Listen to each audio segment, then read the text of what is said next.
Boss battles are the ultimate test of a player's skills and a defining moment in any great video game. But as indie game developers, how do we create a boss battle that truly resonates with our players? We're going to explore how to design bosses that feel like a natural extension of the challenges leading up to them.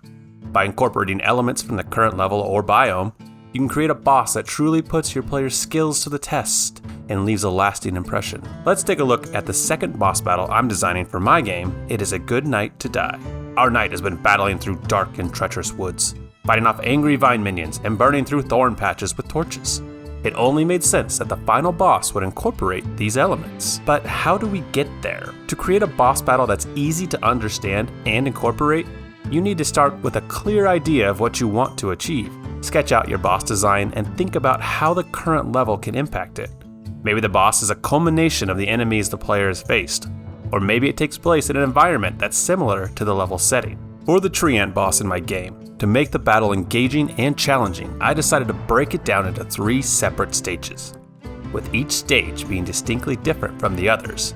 By doing this, I can create a sense of progression that builds up to the final, most intense stage of the battle. Once you've determined the stages of the boss battle, it is important to think about all the possible events that can happen within each stage.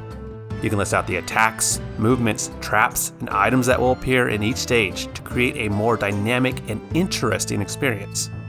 For example, in the first stage, the tree ant might primarily rely on its brute strength to attack the player, whereas in the second stage, it might rely on its vine minions to do its dirty work.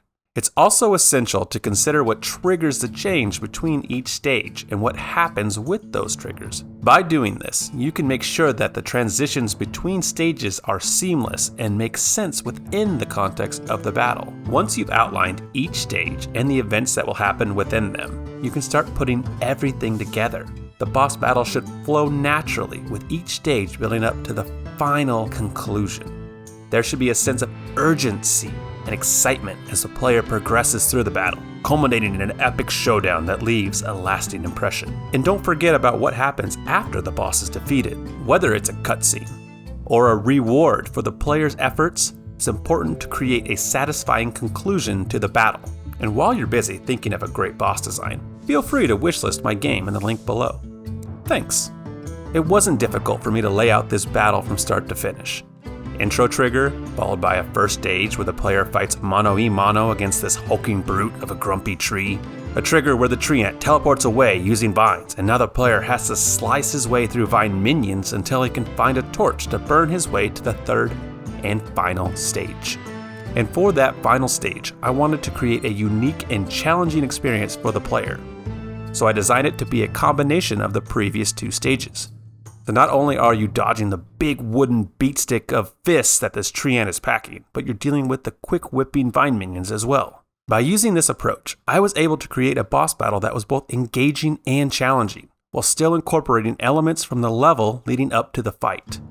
The final result was a battle that felt like a cohesive and satisfying conclusion to the player's journey through the dark and deadly woods. That's it for now. Thanks for listening, and stay tuned for the next one. Take care.